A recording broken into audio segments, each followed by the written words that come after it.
Hi everyone, I'm Dan, the founder and CEO of Red Cup IT. We're a service provider, and secure by default means that you think about security as a part of your business process and create a security culture, security policies, and then security configurations lastly. And then make sure that you test everything thoroughly. And security is a journey. It's not a goal. You never finish with security. It's always changing. So that's something that we provide to customers is ongoing, continuous security and strategy, consulting, implementation. And so that's what security by default means to me. Hey everyone, Ian Amit. I'm the co-founder and CEO of Gomboc AI. Security by default for us at least means that you don't have to deal with security. It means that whatever you do, specifically in the configuration of your cloud deployments, the way that you handle your cloud architecture, it basically means that you don't deal with security. I often equate it, and I might be aging myself here, to the good old days when we used to program in assembly and straight ANSI-C, where you had to manage memory by hand. Anyone who's done that before? Again, not aging anyone, but it's retro, it's coming back. These days you don't do that. You just focus on the functionality, you don't deal with memory management by hand. That's what secure default means. Again, at least to us, it means that we're making sure that security is baked into whatever you do, however you want to deploy to the cloud, whatever services, and we'll take care of that for you using AI. So that's what it means for us. Alex Hubbard, I'm a data scientist here at Beyond Identity. Recently switched to the product team, so kind of just do a bunch of different things here. But to me, security by default is the program that you're using is, or the solution that you're using is deterministic. It's predictable, it's reliable, it doesn't have any exceptions included with it, and it doesn't need any additional configurations. This is, I think, a little bit of a shift for how a normal security practitioner thinks about security. When we think about security, we're trying to drive down risk, we're thinking about it in terms of probability, but really what we're looking at Beyond Identity is how can we make it, instead of driving down risk, eliminating risk. Next question. How are AI-driven threats changing the game for adversaries, and what should companies do to stay ahead?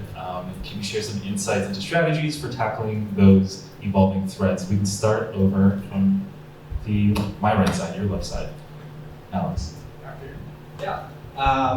So AI has been interesting on how it's handling threats. I'd like to point out that we're seeing a huge AI revolution right now. But we haven't really seen an AI threat actor do a large-scale heist yet. AI is making it easier for adversaries to use strategies in an easier way. So really what we're seeing is ChatGPT. ChatGPT is making it out of the box for people to be able to complete attacks. So there's new security tools or new attacker tools that are coming out.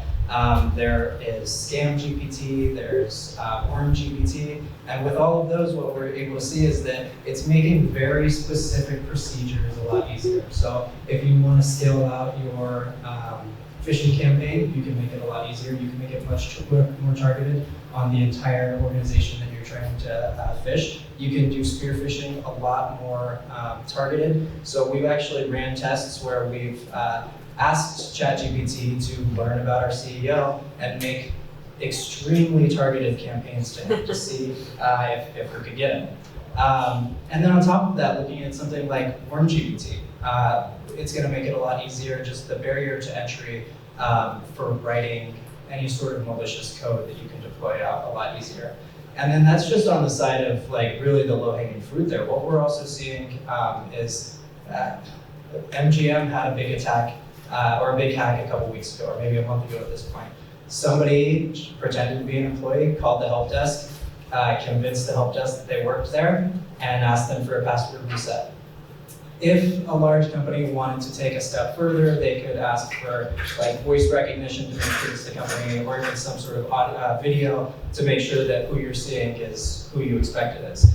But the way that AI already works, we have deepfake technology, so it's already beating us to these security practices. So really the biggest strategies that we're thinking and that we're talking about is switching to that deterministic mindset. How can you eliminate the threats? Don't just try to be ahead of them, of trying to reduce the threats, but what things are you actually taking and what actions are you doing to remove the threats entirely from your organization? These are really great points. I'm not going to elaborate too much.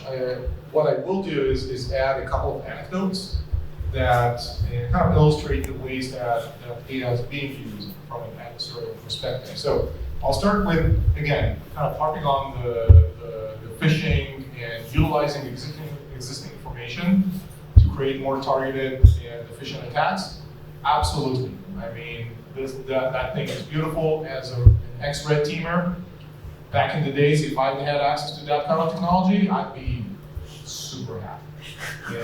Having said that, there's still a lot of room for growth. If you try to apply AI in the wrong areas, where AI still needs to learn a little more, you'll end up with situations like, and I recommended that yesterday to watch, but look up, there's a video that a chess grandmaster basically pitted Google Bard versus Bing's whatever.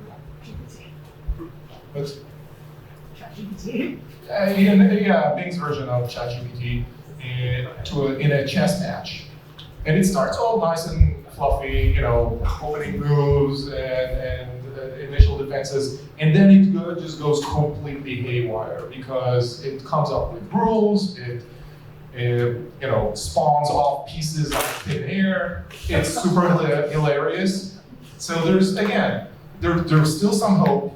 AI is not what it's perceived to be in the media. It's not going to replace us all. So there's still some more room to go. Going back to kind of adversarial versus how we're using it, again, great points about deterministic AI and utilizing it for the right purposes.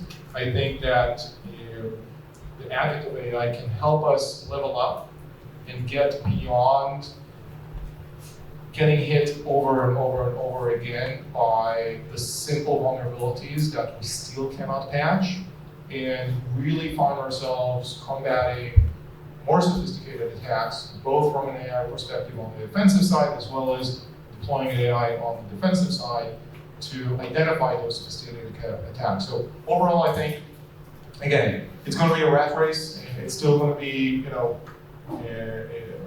very iterative at that level, but I am really optimistic about the low-level stuff that's going to go away. And, as a consulting company, our biggest job right now is to educate consumers and our customers about how to face these new threats with AI and how to design your systems and how to implement these systems to help secure your company, because the technology will progress really fast. And one of the things we do is make sure that PII does not go into these systems in ChatGPT, so that you can't just go on there and then put social security numbers in there, credit card numbers in there.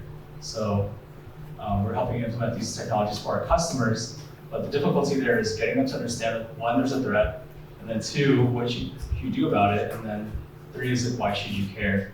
And a lot of the times they don't understand, or that's not their core business. So for us as a cybersecurity company, that's all we think about all day is how do we keep these companies safe? Whereas they're thinking about where do I get my next sale, or how is my product deployment doing, and things like that. So there's a lot that we do to help our customers with AI. Next question. Cool. So adopting new security practices can be a challenge. How can companies ease this sort of transition, especially with a lot of new security tools, new security processes? What insights can you share from simplifying this process for other companies? Ian, you were a CISO at one point and ran larger security programs than many people in this room. You want to take that question first? Sure. So specifically about adopting, those new security practices and challenges, nothing has really changed.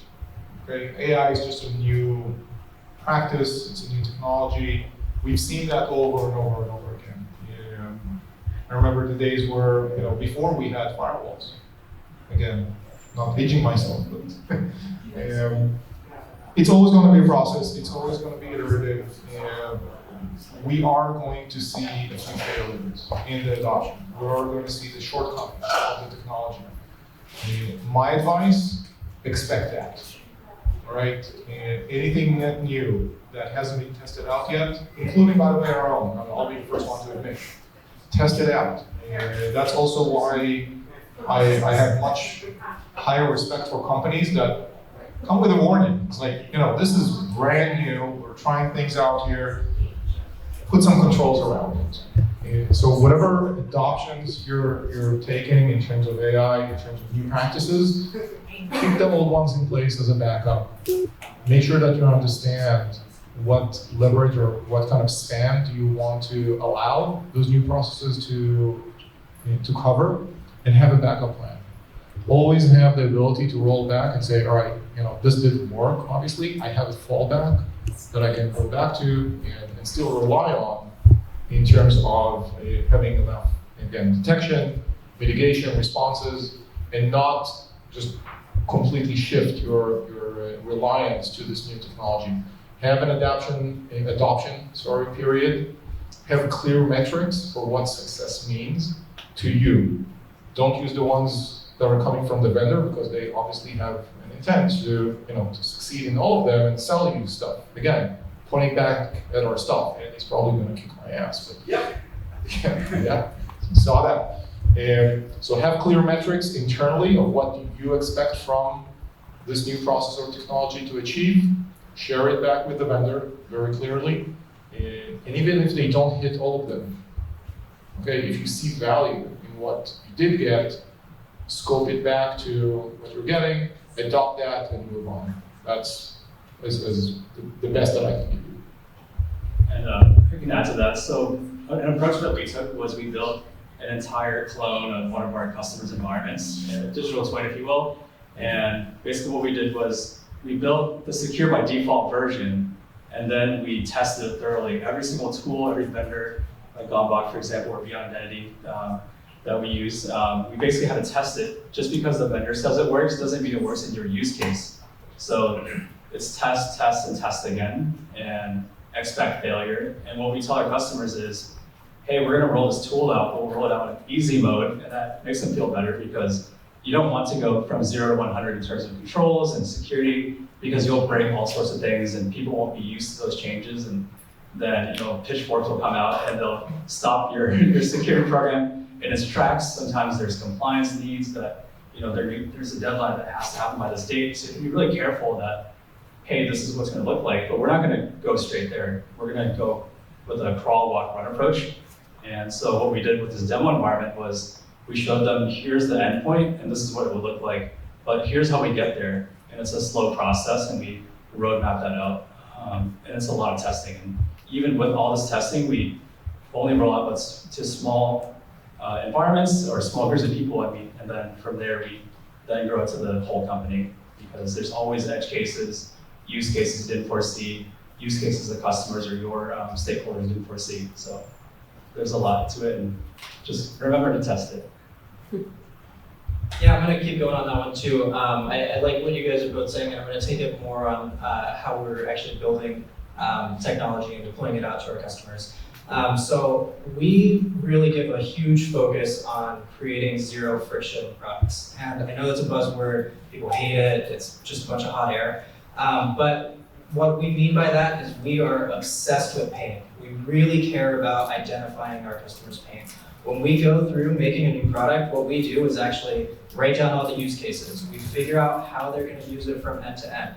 What does it mean? What teams are going to be involved with this? Who's going to pass what over to who, and how is this actually going to operate? And actually, when you see that whole process end to end, what the use case is, what's going to happen, you're going to find a lot of areas where it just sucks. It really sucks to use something like that. So what we've done is just try to find that in all of the new products that we're putting out. What are the hard areas? What are the friction areas? What are the things that's causing me anxiety? And how can I just make that easy? So for instance, on our deployment, we have just created the easy button for deploying passkeys to the workforce. So just like Dan's point, we want to walk our customers through and we want to make them feel really comfortable before they start running, but we know that our solution allows them to just run if they want to. So with that, let me see, I have a talking point there.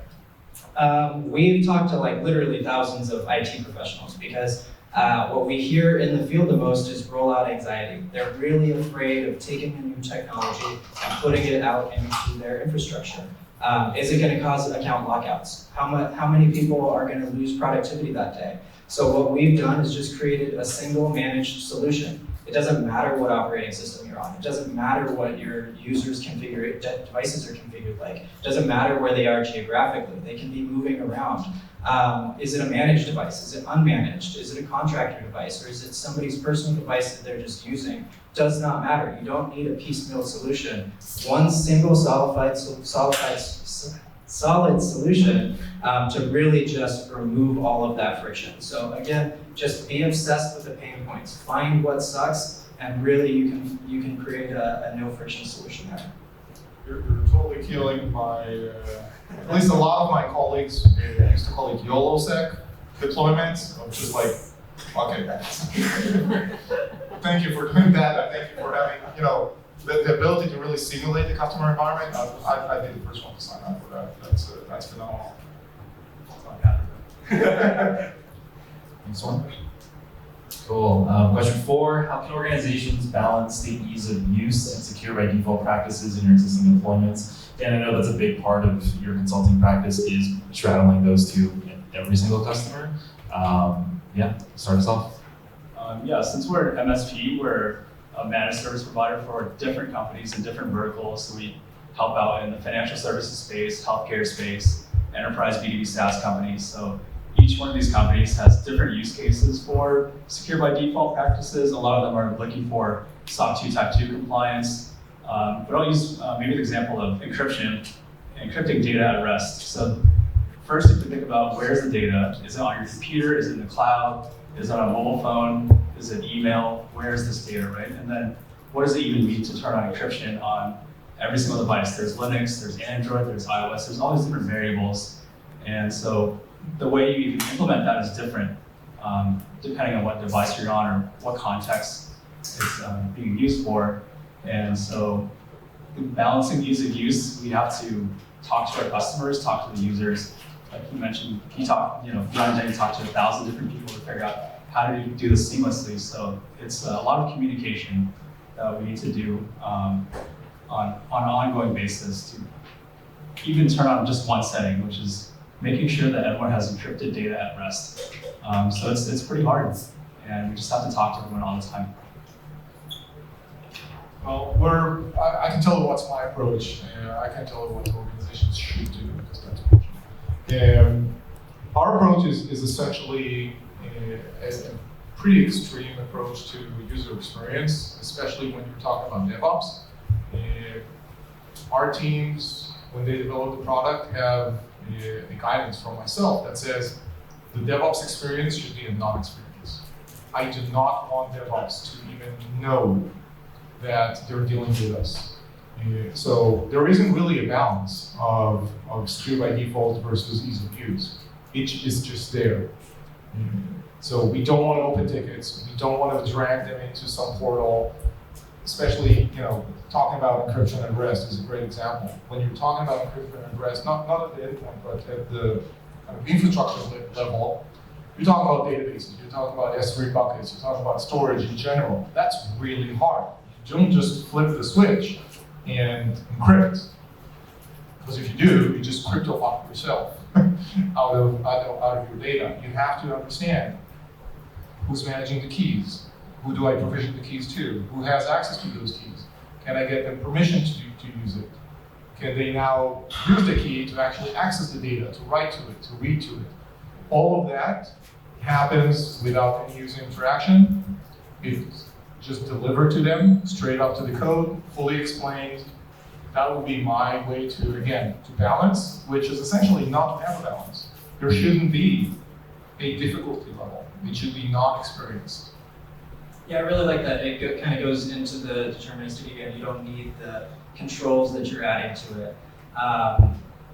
Yeah, balancing the ease, again, kind of just going off of the easy button there, making sure that like you have created the zero friction solution, but also making sure that your technology is deterministic. It's secure by default. Like that's what we care about. So at Beyond Identity, our core technology is using the EK, which the customer never has to care about. They never have to even understand what an EK is. So most people in this room might not know what an EK is.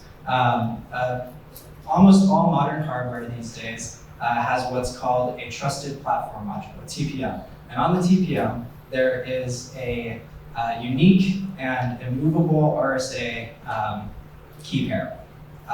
This is what's called the endorsement key, the EK. This is literally burned onto the TPM at time of manufacturing, and you can use the EK to do cryptographic operations, and you can use it to do authentication for hardware devices. So using something like that where the customer and the end user doesn't even have to experience it, again, just really goes into that ease of deployment. One more thing to add here is when you design a system that's secure by default, then you know how to guide those users through that environment because it's already predetermined. So if that setting or that guardrail is already going to be in place, then you know that you can write a documentation or communication that here's how to work in this environment, here's how to work in this platform that's already secure and already provided to you in a secure way. So if you work outside of that, then you'll have a bad time. But if you work inside these bounds, then you're gonna have a good time. But if you don't, build an environment that's secure by default, then what happens is people will do whatever they want, and you'll have a lot to remediate after the fact. So it's best to build secure by default and then communicate that out using guides and documentation, knowledge bases, etc. Cool. Next question. All right, instead of like a pre-planned question that you guys got prepped for, I'll throw you a curveball. A new friend is going to ask you something. Just curious because the topic of AI and security. So I'm familiar with a lot of the SDLC or whatever, supply chain risk management guidance, but for AI security in and of itself, there's little standardization yet. I saw a very passionate Dutch guy recently post a new OWASP AI project initiative. I was wondering what would be your best reference for AI security? Would that be the OWASP initiative or other standards that I may not know of? Can you define AI security? No. Okay, let's start, we can start with like LLM security, for example. In terms of like injection. I gave you one of the controls I read was literally people don't over rely on AI. So that was a security control. Yeah. Yes, I guess we can start with like DLP when it comes to LLMs. What happens when like an employee decides to post, their code base inside of ChatGPT because they're like, please help me fix this bug. Fire them? Okay. How do you find out that they did it? Cool. Okay. Is that around what you're asking? Kind of, yeah. Cool. Kind of take that. So we implement a DLP system using an enterprise browser, another one of our partners, and you can set up your LLM system so that it only loads through this specific browser, and then this browser has DLP built in so that anything that you're typing real time has a typing guard, and it'll actually capture that information and it processes it. If it matches a certain pattern, then it'll actually pattern recognize that, hey, this is a source key number or this is a passport number, and from there it'll actually stop it real time. It'll actually come down with this little pop-up and says, hey, this is a passport number, you shouldn't put this into this LLM. So that's one way that you can control that. Another thing that we did was generate a AI and LLM acceptable use policy. So just like when you sign on to someone's Wi-Fi or network, or you log into your computer, it's may say, here's what you can and can't do in this environment. So AI is the same thing. We helped our customers by providing them a template of here's the policy that you can communicate to your staff of what you can't do, so that when you do fire someone, they're not going to come back to you and tell you, hey, this is a wrongful termination suit. No, you actually signed off the policy that you can't do these certain things in the AI system. I wasn't trying to be. It was a good point. But to the point of AI security, I'm assuming we're talking about incorporating AI into your processes, or adopting AI technologies in your company. So Dan's point. I haven't read the OWASP project yet, so I don't know the scope, but Yeah, presumably, yes. again, it's prompt injection, it's DLP kind of concerns, it's intellectual property and ownership and copyright a lot of times, specifically when we talk about generative AI. And it involves, and I've dealt with cases on kind of my IANS faculty position where companies are reaching out and asking, can we even use Copilot to generate code? What are the implications of that generated code? Who owns it? What if it's attributed to a particular owner on Stack Overflow or something like that, and now we're using it in our environment? Is it using our own code to learn how to generate new code? And then who owns it? Is that GPT mechanism learning from our code and then attributing it or generating something similar to that for other companies? So going back to your point, definitely acceptable use policy, definitely utilize, again, lawyers and agreements and all that fancy legal stuff to understand what is it that you're doing? Where is the data coming from? Where is the data going to? As simple as that. I would start with that before going into fancy models and fancy math, as Lucas said yesterday. And you had a quick question? Yeah, is there a way of overcoming that by using some form of encryption on the input and then the output, so you don't end up actually putting anything proprietary in, but you've maybe got an intermediate environment that can mix your encrypted data with the capabilities of GPT-4, whichever AI you're connecting with. So it may be not the perfect solution, but it gets you a bit further than not being able to put anything in, Yeah. or being able to compromise on your security. So there's some sort of Homomorphic encryption or something like that still allows you to deal with the data without actually looking at the data. Yeah, I've seen some approaches there. I think that specifically when we're talking about LLMs, the fidelity is really key, and we're losing a lot of context with homomorphic encryption and those sorts of things. It will allow you to gatekeep a lot of the incoming and outgoing data and sort of apply a WAF approach to what's leaving and entering your organization, but you're not going to be able to play with at the same level of fidelity that LLMs are expected to. So you're not going to get the full advantage of what again LLMs and GPTs would give you. So there's always going to be a compromise there, and I would suspect that deployment is going to be very difficult. Could you use model blending or model overlays? So again, you're actually doing a little bit of modeling on your side with some of your own proprietary modeling, but you're blending that with the more foundational model Yes. out of GPT-4 and so on. So you're kind of securing it within your own shop, if you like.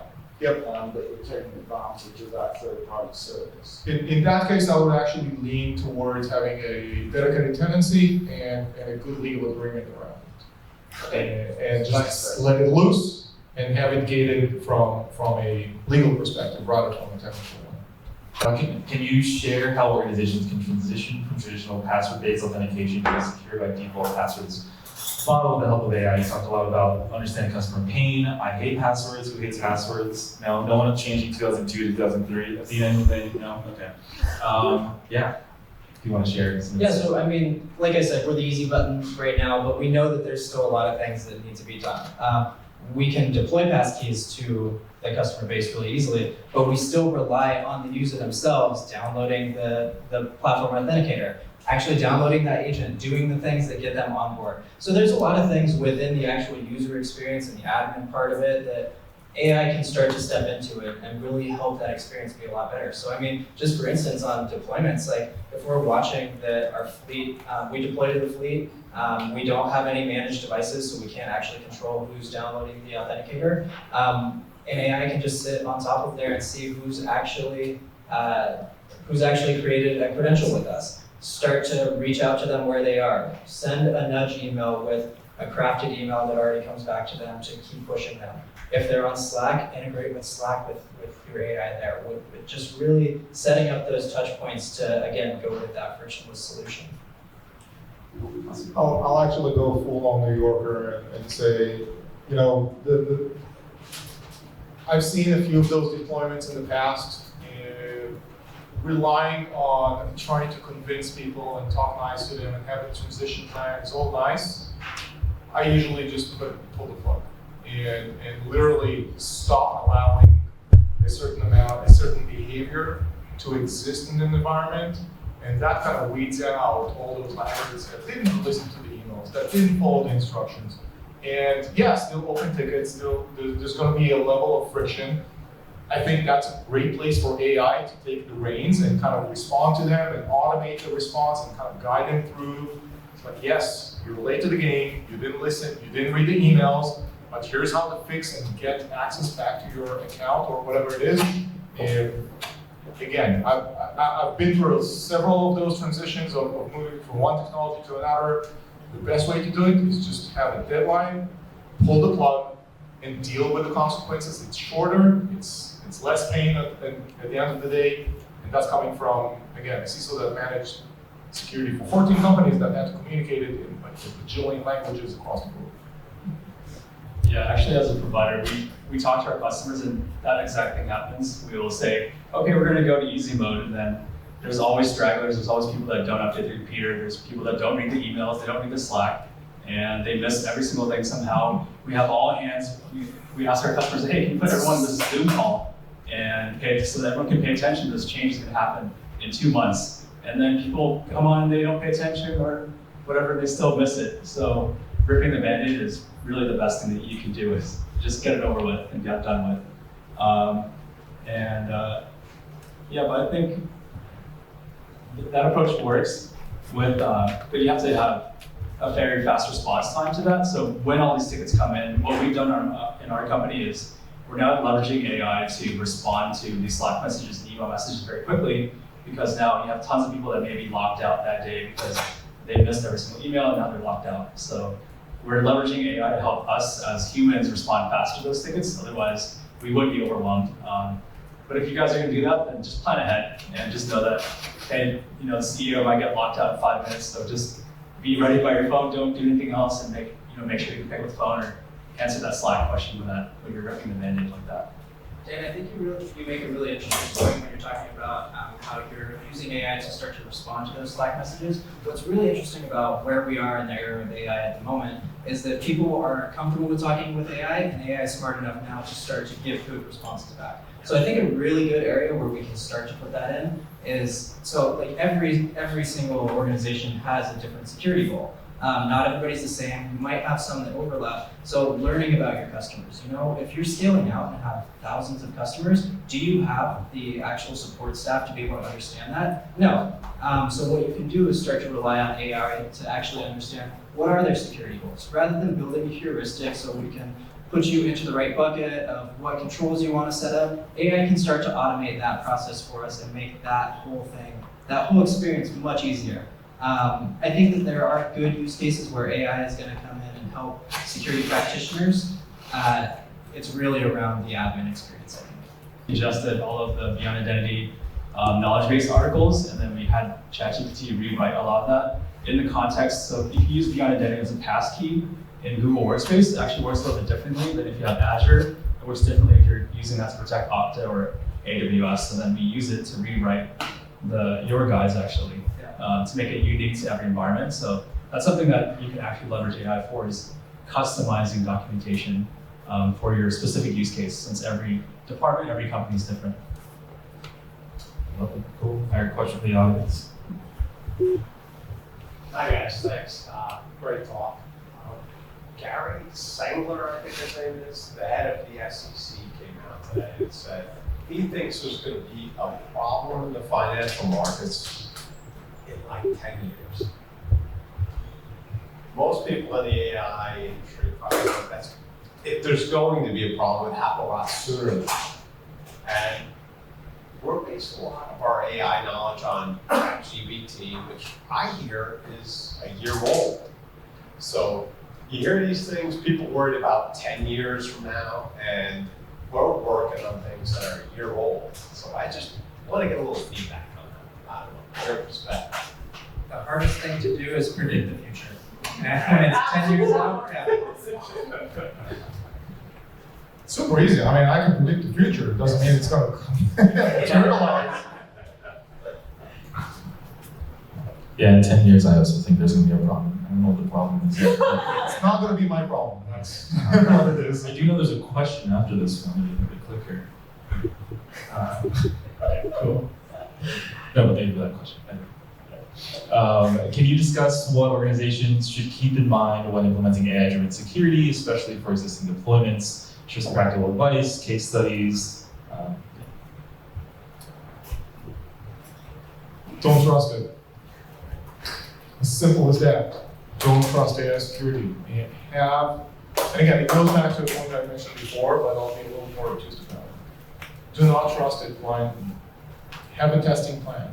Have a period, or again, if you have an opportunity to set up a mock-up of your existing architecture as it is, and test things out on it for a period of time. Not just like a one-off, oh, let's see how it runs. Let it run for a week, a couple of weeks, a month. Do not trust it. Have some oversight. And the key is really to get the advantages of not having to deal with the mundane, like the road tasks that we're dealing with right now. Have AI automate all of those, but still have oversight over the results.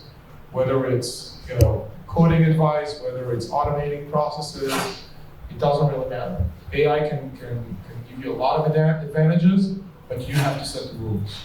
AI does not have the rules. The vendors do not know your environment particularly. Make sure that you have some control and governance over it. Yeah, I mean, kind of the things that we've been saying, don't rely on it too much, don't have the over-reliance on it. I think one thing really to keep in mind is the burden that you put on your IT staff. So if you are incorporating some sort of AI-based security, let's go ahead and say that you're picking up something that offers you dynamic policy. If you offer dynamic policy just blindly and your policy changes, how much of your fleet are you potentially locking out? And with how much of your fleet that you locked out, how much of your IT is now going to be burdened because they have to go and respond to this thing that they don't even know why they're getting locked out. So now they have to go in and do this digging to figure out what was changed and then go and help with all this remediation. So really be cautious again with the burden that you're putting on other teams. For us, we use a lot of different solutions in our technology stack that we then deploy to our customers. So we actually use ourselves as a test bed. So something I rolled out recently was using continuous ransomware testing that's simulated in our own environment. And then we connected our EDR, which is we're using Sentinel-1, to Okta via identity.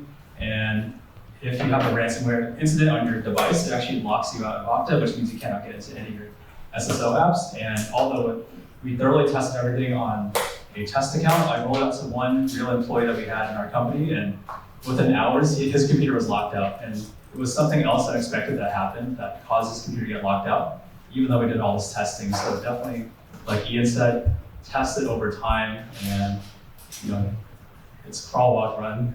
Don't end up locking out your whole company.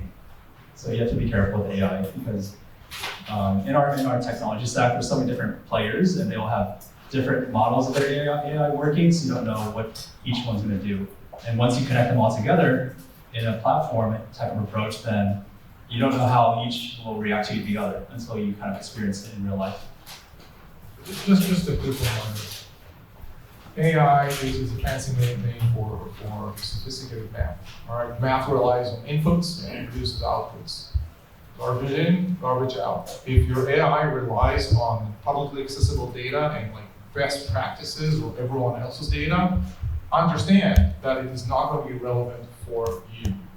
You need to make sure that it's trained on your data, on your behaviors, on your processes, and only then test the results. Make sure that they're applicable to what you're expecting, and then you can apply it. Otherwise, you're going to have a bad day. Yeah, for sure. Yeah, for sure. I mean, going back to sort of that idea of like a problem 10 years down the line is over reliance on AI, uploading garbage to it, getting garbage data back, and that's completing that very virtuous cycle of awful results. Yeah. I mean, ChatGPT is a year old, so still young. AI has been around forever, I guess. That's fancy math, but you got a question? It's kind of just a question, but also clarification, because I think the way we're talking about AI here gets a little bit confusing. There's cloud AI, if you like, which you call OpenAI. ChatGPT is an application of that. GPT 2, 3, 3.5, 4 are the APIs that give you access to that underlying technology, which you can also access directly through other applications that can have levels of security. And there's having your own AI on premises, which you can then sort of put a secure wall around of some kind or other, and that's your data, as you were saying, going to your model, and a model coming out of that is then the inference model that can run in a different environment.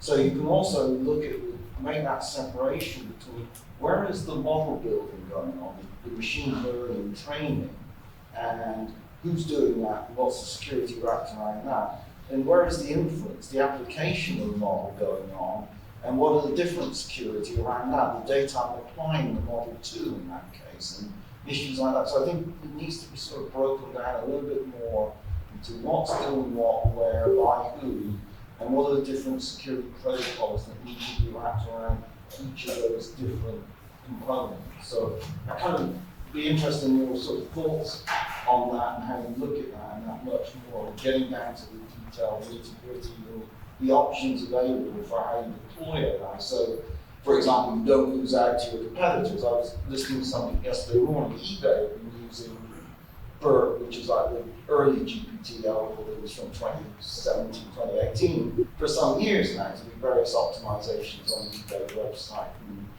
ad placing, creating new advertising space and so on. So they've been doing it successfully. I don't think they've had any major security snafus that we've heard about, at least. So it can be done, and there are people who've been doing it. They're not just doing it since ChatGPT hit the scene, they've been doing it for a few years. So how do we work in that environment successfully, knowing that it isn't as good as we think it is, that it has been deployed, and we don't fall behind because we get too enmeshed in the fears and the risks, whilst others don't so much and have figured out how to do it and get ahead. You're making it sound like AI is not the magical unicorn that we were promised. And there's a lot of VCs crying right now because they just invested in companies that promised that. I mean, I don't have much to add to your point. You've said it all. I mean, it's environment, inputs, outputs, governance around it, understanding where is the model operating, how is the inference being done, what is the input data, where does the output data go to? It's the same thing we've been dealing with for the past 30, 40 years. It's the same thing again with a fancy new name and a unicorn on top of it. So I don't have much to add other than the fact that yes, it's been done before in companies who have done the due diligence to understand what model is being deployed, what does it rely on, does it come with its pre-existing training that of data that might not be mine, that might not be relevant to my organization environment? Is it using my data? All of those things, we just map them out in old school, go through the inputs, go through the process, go through the outputs, and understand where do I need to put controls, where do I need to put limitations, and operate within that. No, I mean, I think that's all great, and I think that you make a really good point on proprietary AI. What is the AI that you're building? When we're talking about AI that you're leveraging and getting as a service, I think that we should be very cautious. But I think that AI still has a lot of benefit that we can use as long as you know how to write it, as long as you know how to build it and what you're putting into it. I mean, for instance, you could use a really easy, naive, simple reinforcement learning model where you have, we work in a log-based system, we report every event that's going on, and I want to get security notifications on suspicious events, maybe somebody's doing fast travel. I want to be able to go through that log and be able to tell my system that actually this was a false positive. This was not an event that I care about. Please learn that. Or this is actually accepted risk. I don't care about this. I'm okay with that happening. Building AIs like that is wonderful. That's great. We should be adopting more things like that and making our systems more sophisticated so they're not just burdening us with noise. But there is a really good point distinction there of like proprietary AI, building your own AI is still good. But do be cautious on the over-reliance. Cool. Do me a favor. How many of you are running a startup or thinking of starting one? Yeah. B2B or B2C? B2B. You guys know what SOC 2 is by any chance? Yes. Perfect. Next question, please. Cool. Dan, you want to tell us why SOC 2 is a pain? I mean, sorry. How does meeting SOC 2 compliance impact startups? How can startups deal with compliance challenges? Benefits of achieving that? Why they shall have it? So I've talked to a lot of founders about SOC 2, and every time I mention to them, do you have SOC 2 or are you thinking about it? They, the conversation's going really well, and then it changes immediately. They're like, oh, that was the most painful thing I had to deal with. It was way more expensive than I thought. It took longer than I thought as well. So usually it's a customer that is asking you for a SOC 2, otherwise you wouldn't really need to get a SOC 2. So typically it's holding up sales, and so you want to make sure that if you're designing your company to be secure by default, then when that question comes up, you're already ready for it. You're not going to be surprised by it. You've already budgeted security into your company. So it helps a lot to think about security compliance as early as possible. And because as your company grows, you're going to sell to enterprise and government or to an industry that needs compliance or where somebody's holding them accountable, and then they'll hold you accountable. So make sure you think about it early on. I think the pain point with not building a secure by default environment is it's cheaper and better and faster to have security at the beginning where it's deterministic, because you then have guardrails and you're not going to end up with insecure computers, code, infrastructure, and everything, all this stuff you have to remediate. So when it comes time to become SOC 2 Type 2 compliant, what could have been 3 months now could take 6 months or a year and cost a lot more, orders of magnitude more than you thought it would cost. Not only that, this is a distraction from building product. So make sure you build security into your product and not the other way around, which will save you a lot of time and pain. And then also, just for the rest of us, what exactly is SOC 2 compliance, and where do SOCs? Just want to give a quick intro on it. No, please tell me. Basically, SOC 2 compliance is an attestation, so you attest to your security, and a CPA firm comes in, and based on what you write in your policy, they'll actually read the policy, and then they'll look at your environment through evidence gathering, screenshots, and they'll basically try to determine that yes, you're compliant or no, you're not compliant, and they give you the chance to remediate. However, that remediation can be very easy or very hard. For example, like Ian said earlier, sometimes you just have to rip the Band-Aid. In SOC 2, for example, if everyone's compliant in the company, but the CEO doesn't want to make his device secure, your whole company would fail the audit just because the CEO doesn't buy into the security program. He doesn't buy into the security culture. So security really has to come from the top down, from the board or C-level all the way down to the intern or the front desk person. Your by default practices.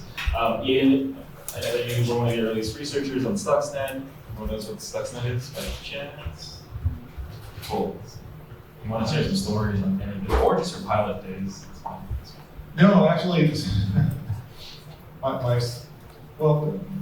funniest story about secure by default practice is actually fairly new, and actually relates to SOC 2 Type 2 certification. We were going through that process when we were 6-month-old startup, so definitely taking the let's start early.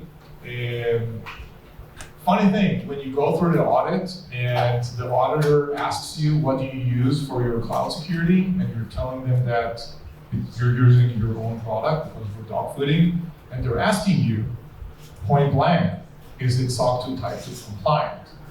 And you're just staring at them going, it will be once you approve us. And watch that loop kind of go on for a few seconds. Yeah, that was kind of funny. How did that get resolved? They approved us, and then we were using So you guys. a cloud security product that was SOC 2 Type 2 compliant. And it took them a few seconds to understand the recursion, but again, they're accountants, so not you. He said it's accountants, so it takes some time to understand what recursion is and to resolve that. Yeah, I mean, security's been easy for me. I've been kind of on the outskirts of it. I'm a data scientist, again, just barely stepped into product management, so I haven't had too many war stories on having to implement security programs here, you know? It's been nice. Any questions from the audience? We're all hungry. Cool. If you want to help? Yeah, absolutely. Come on. It's his fault. Just saying. No, please. I was just curious if any of you guys are looking at ways to mitigate APTs or whoever are using these GPT tools to do APTs? oh, that's persistent threats or just hackers using. Can you elaborate a little more? I don't fully follow. Nation state attacks. Or just any hacking groups you're talking about, folks using GPT to do like scan GPT or GPT. Very good and defensive. I guess what we do is we assume breach. So we assume that people are going to click on the phishing links. We're assuming that they're going to download something. We're assuming that you're going to wake up at 3 a.m. because of the text. You look at it and just like tap open, and then you're not really thinking, or you're rushing, you're in a meeting, things like that. So humans are valuable, and people will fail. Even myself, like my friend, he put up a virtual AI version of himself on Instagram as a video for marketing, and I thought it was real for the first like split second. Then I realized it was not real. Not everyone will have that like knowledge about about the what's real and what's not. So it's best to just design your email system that assume people are just going to click on the link, which means they're going to download malware. So make sure you have antivirus. What if the malware can disable your antivirus? And make sure that you have something that will stop the attacker from persisting in the environment and laterally moving to something else. Assuming that your computer will get breached, because these AVs out there, they're big targets. So people or nation states will research and figure out, how do I disable CrowdStrike? How do I disable Sentinel-1? And if you actually do some research, there's ways to turn those things off. And when that happens, you want to make sure that you have other layers of security where they can kick in and stop these attackers from living off the land, meaning they're going to stay in your environment. You won't know about it for 6 months because your session lifetimes are infinite. For example, when you set up Slack for the first time, your Slack will stay signed up forever. So if you don't turn off that one setting, even if you terminate someone from your company to leave your company, their Slack will stay signed in until you actually delete that account or suspend it manually. So things like that. You have to consider all those things. And also keeping up with just security research that's coming out as well. So like watching organizations that have a honeypot, or I think CrowdStrike's really interesting because they have so much data, and because they have so many organizations that are using them, they can actually watch new attack patterns that are coming out because they kind of get the holistic view of so many organizations that are using them. So really just staying up to date with what are the new malicious things out there. CrowdStrike's really interesting with that. I'm impressed. I won't repeat again what we said, but assume that as an excellent teamer, you could bypass any control, any defense. And by the way, AVs are the prime target because they have the most permissions, and humans wrote them, so they're broken. Specifically about APTs and stuff like that, as an ex-CISO, I can tell you that was the first thing I told my board. If you're expecting me to deal with fancy kittens and nation state and APTs, I'm not getting paid enough, and I don't have the budget to deal with that. So I would actually be a little more realistic and yes, assume that things are going to be compromised. Take into consideration that things are going to be lost. So focus on lateral movement, focus on quick remediation, quick detection, and being able to respond to things rather than